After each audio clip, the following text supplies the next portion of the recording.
Oke teman-teman, kita lanjut belajar ke tahap selanjutnya ya. Jadi setelah paham terkait dengan foto profil dan banner, kemudian selanjutnya aku jelasin terkait dengan degree gitu ya, degree dari connectivity kita gitu, dari network, tingkatan-tingkatan pertemanan kita di LinkedIn.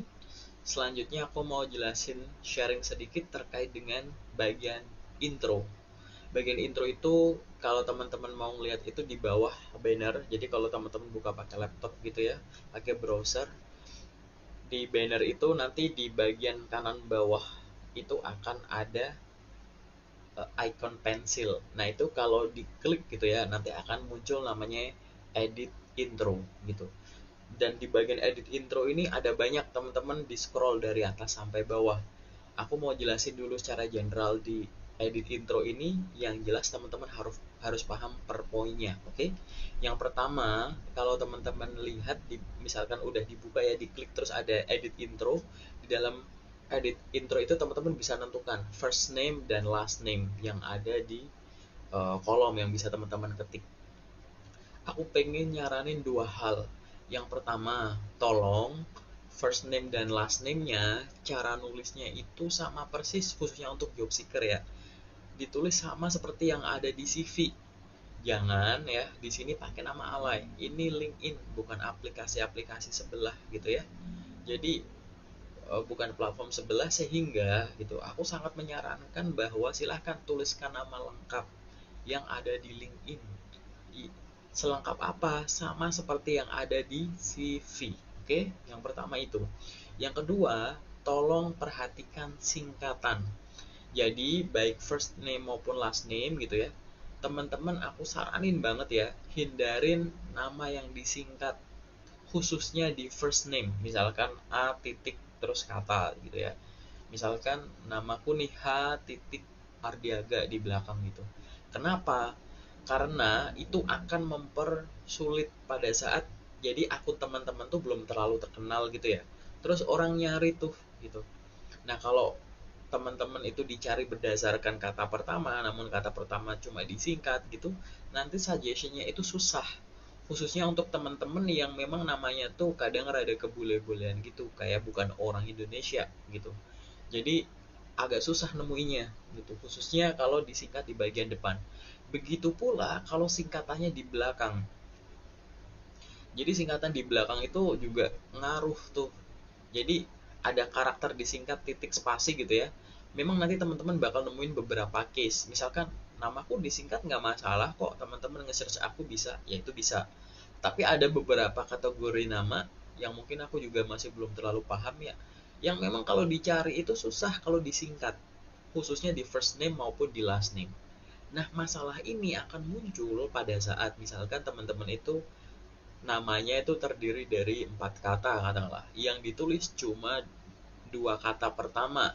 Jadi first name itu ditulis sebagai jadi 2 kata pertama, 1 kata jadi first name, 1 kata jadi last name gitu. First name-nya disingkat gitu. Misalkan H Ardiaga gitu. Atau mungkin nama-nama yang agak general gitu. Mungkin misal Adi spasi P titik gitu. Kita nggak tahu tuh itu siapa gitu. Jadi saranku adalah tolong hindari singkatan nama, baik itu di first name maupun last name. Dan kalau memang tidak bisa dihindari, maka sangat disarankan untuk singkatan itu di belakang saja, jangan di first name, nanti susah, khususnya job seeker ya. Oke. Selanjutnya kalau teman-teman lihat di layar di sini ya gitu.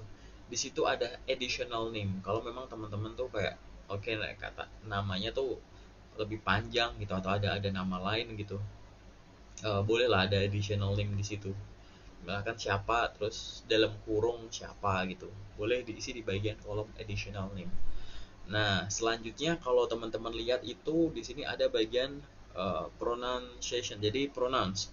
Jadi pronounce ini merupakan menurutku baru ya ini ya, karena dulu aku bikin LinkedIn kayaknya nggak ada deh, atau mungkin aku nggak pernah lihat. Jadi pronounce itu sekarang tuh, jadi LinkedIn itu pengen gitu ya membantu kita untuk oke, ini tuh platform untuk siapa saja loh, untuk gender siapa saja, walaupun tetap sifatnya inklusif gitu. Sehingga untuk beberapa case ada pronoun yang memang bisa kita tambahkan sekarang. Pronoun itu nanti akan muncul di belakang nama kita. Jadi tadi ada first name, last name, terus biasanya ada dalam kurung gitu. Misalkan ada he garis miring him gitu ya, atau she garis miring her gitu. Nanti teman-teman cek sendiri, atau bahkan di sini pronoun itu teman-teman itu bisa custom, jadi diketik gitu mau apa gitu. Dan ini biasanya cuma berlaku nggak di semua wilayah ya, bisa edit-edit apa namanya kayak begini nih bagian pronoun. Nah, kita bisa setting pronoun itu mau ditampilkan ke siapa, tapi di sini pilihannya cuma dua. Kalau di video sebelumnya aku nyebut beberapa tingkatan pertemanan ya gitu, follower, terus first, second, third, terus ada yang fellow friends, ada follower gitu ya, terus out of network, berarti ada 7 tuh. Tapi di sini tuh cuma ada dua pilihan untuk orang-orang yang bisa melihat pronouns. Jadi orang-orang yang ada di first ring kita, first connection kita, yang secara langsung kita add maupun dia add kita atau connect kita terus kita terima gitu ya. Atau ya ke semua member, pilihannya cuma dua, nggak ada pilihan orang yang second, orang yang third itu bisa melihat itu. Itu pilihannya cuma di situ sih teman-teman.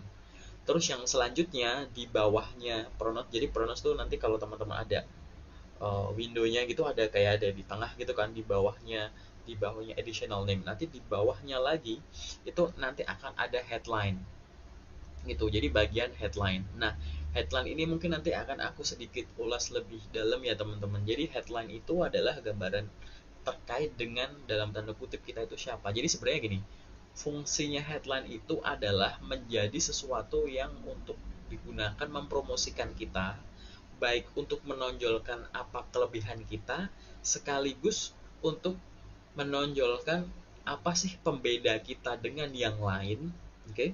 Dan yang lain itu adalah apa sih ketertarikan kita, gitu, apa yang kita ahli, gitu-gitu. Jadi headline itu bisa macam-macam.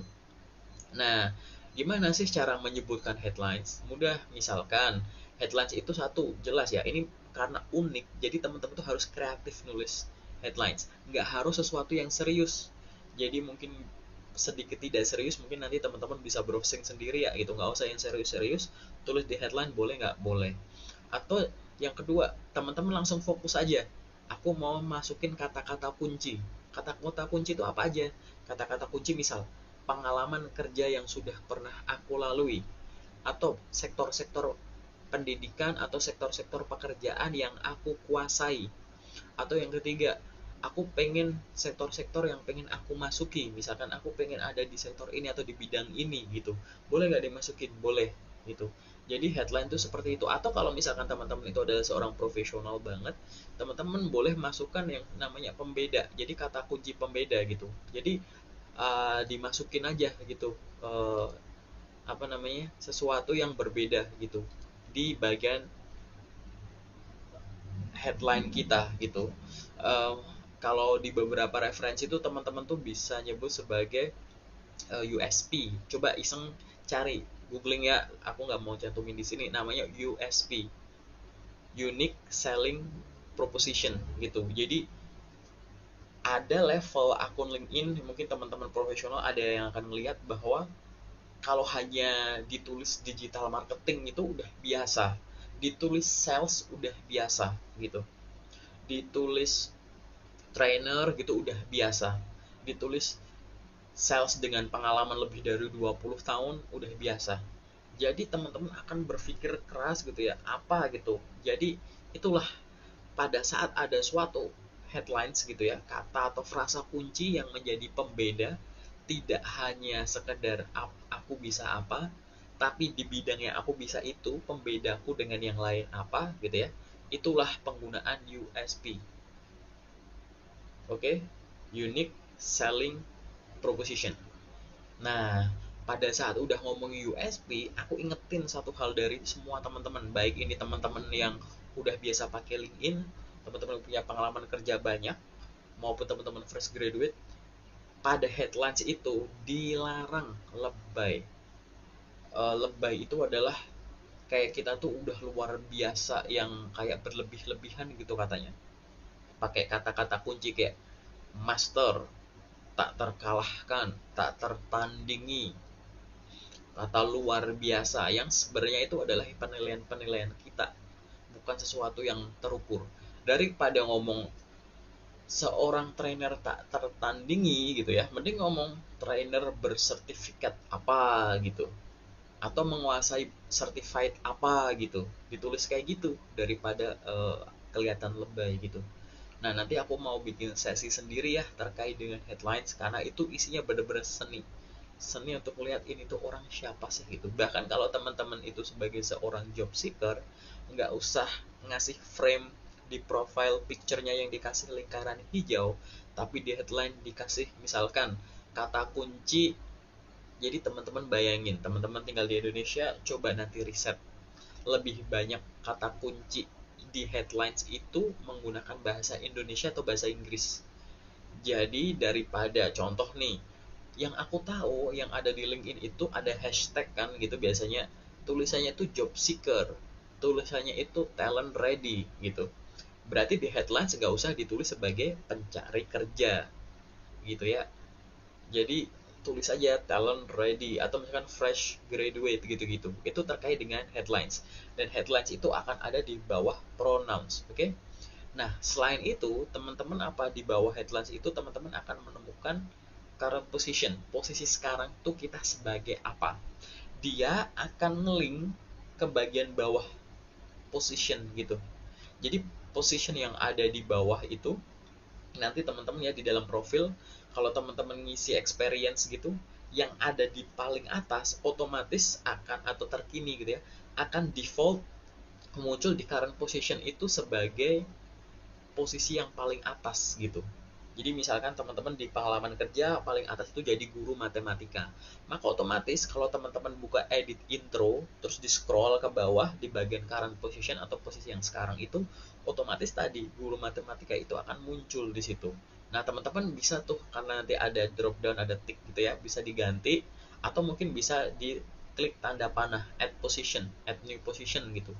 Oke, setelah ada di current position itu, teman-teman cek lagi ke arah bawah lagi. Nah, kita itu masing-masing orang itu, terlepas kita itu seorang spesialis maupun generalis, pastikan kita akan ada industri gitu ya. Industri di mana kita bekerja, sektor lah gitu. Nah, teman-teman boleh milih industri di situ. Jadi misalkan tadi di current position itu ada posisi dan nama perusahaan, maka industrinya bisa diganti kayak gitu. Kita bisa ada option sih sebenarnya. Jadi posisi sekarang kita ini bisa nggak dicantumin di bagian intro atau enggak? Cara ngisinya gampang. Jadi antara current position sama industry nanti ada tick box gitu ya, check box. Jadi tinggal dicentang. Kalau dicentang nanti posisi terakhir kita nanti akan muncul tuh di bagian atas gitu ya, di bagian intro gitu, akan muncul di intro. Tapi kalau enggak ya enggak gitu, enggak akan muncul di bagian intro kita gitu. Terus apa sih yang bisa dimunculin selain posisi kita dan yang sektor kita tadi ya? Nah, yang bisa kita munculin di situ adalah education, pendidikan. Pendidikan terakhir. Ingat ya teman-teman, pendidikan yang ada di CV maupun yang ada di LinkedIn, pastikan itu yang ditulis adalah pendidikan terakhir atau dua terakhir. Misalkan teman-teman itu S1, ya silahkan cantumkan S1 saja maupun SMA. Kalau teman-teman S2, ya tuliskan S2 dan S1. Namun, yang akan muncul di edit intro itu adalah otomatis adalah pendidikan terakhir, yang jadi default di situ. Tetap ya, nanti ada drop down tick box ke bawah gitu. Di situ teman-teman drill through gitu ya. Nanti teman-teman bisa pilih, bisa diganti, dan di situ kita bisa ganti apa tuh, misalkan add new education kayak gitu. Itu akan ada di bawah seperti itu. Nah, yang selanjutnya sama, karena ada education, bawahnya tadi akan ada tick box. Apakah pengalaman pendidikan kita dimunculkan nanti di intro awal gitu. Kalau di checklist nanti akan ada nama kampus kita gitu, akan muncul di intro awal. Sama seperti pengalaman kerja tadi, kita izinkan enggak gitu. Nah, selanjutnya yang bawahnya lagi adalah location kita. Jadi bisa milih negara atau region gitu ya, pilih gitu. Setelah itu kita bisa milih city-nya, kotanya atau distriknya di mana gitu. Boleh. Nanti itu bisa bisa diketik aja gitu. Nah, selain itu nanti yang di bawah sendiri di bagian edit info itu akan ada di bagian edit kontak info. Jadi nanti akan ada menu edit kontak info. Edit kontak info ini nanti kalau di profil LinkedIn teman-teman itu kalau di scroll akan ada di paling bawah, di ujung bawah, sebelum kayak aku lupa ya, kayak rekomendasi grup gitu. Nah, di sini yang edit info itu teman-teman bisa masukin beberapa informasi. Misalkan satu, kalau teman-teman di situ punya URL website teman-teman, itu bisa ditambahin. Jadi kita masukin di sisi kiri itu adalah perusahaannya mana, terus di kanan tuh websitenya gitu. Misalkan kita dulu pernah kerja di perusahaan ini link URL-nya gitu. Tapi teman-teman ini bisa milih sih. Jadi kayak URL diisi tapi nama perusahaannya nggak kita link kan, boleh nggak, bisa gitu. Itu memang pilihan, dan websitenya itu bisa lebih dari satu gitu. Dan di situ nanti akan ada profile URL. Jadi paling atas tuh profile URL LinkedIn kita, terus di bawah tuh URL tambahan kita, eksternal URL gitu ya.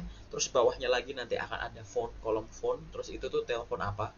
Aku sangat menyarankan untuk teman-teman LinkedIn khususnya fresh graduate dan siapapun juga nggak usah masukin nomor telepon di LinkedIn.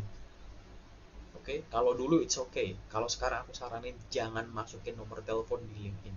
Alasannya apa? Boleh DM aku, tapi aku saranin jangan. Karena lebih banyak yang menyalahgunakan telepon. Alasannya seperti apa lebih detailnya nanti boleh DM aku. Terus bawahnya lagi akan ada alamat. Buat siapapun teman-teman yang nulis di bagian kolom alamat itu, tolong tuliskan, nggak usah detail-detail, nggak usah alamat KTP di mana atau domisili secara detail. Ada di kampung ini, RT ini, RW ini, kelurahan ini, jalan ini, nomor ini, kode pos ini, nggak usah. Sebut aja distriknya atau kotanya. Misalkan Bandung, Jawa Barat, Indonesia, Jakarta, Indonesia, gitu aja. Karena apa? Alasannya sama seperti alasan telepon. Ingat ya, walaupun ada kolom nomor telepon di situ, walaupun di awal aku bilang edit intro itu penting, tapi aku sangat menyarankan telepon nggak usah diisi, dan bagian alamat nggak usah detail-detail. Yang aku saranin diisi boleh, opsional itu adalah bagian email address gitu ya. Jadi bagian email itu silahkan diisi kayak gitu, maupun kalau di bawahnya email address, jadi ini adalah bagian paling bawah teman-teman ngisi intro, edit intro itu adalah apa, kalau teman-teman punya IM, instant messenger gitu, jadi kayak buat chat biasa. Nah, itu ada beberapa beberapa pilihan yang memang udah di set seperti itu, dan mungkin beberapa itu teman-teman yang familiar itu paling WeChat, Skype gitu. Kalau beberapa yang lain banyak yang enggak, karena aku dari profil gitu ya. Jadi nanti teman-teman lihat di sisi kanan bawah gitu. Itu ada beberapa yang teman-teman itu nggak terlalu familiar gitu. Ya, Skype, WeChat, Google Hangout gitu ya, itu bisa, QQ mungkin gitu.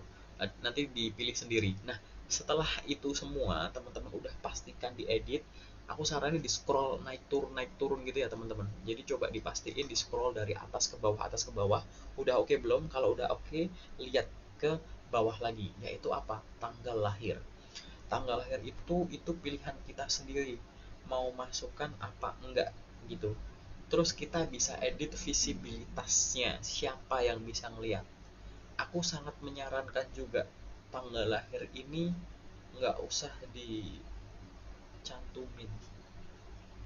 Kalau mau dicantumin boleh, tapi aku kurang menyarankan sih gitu.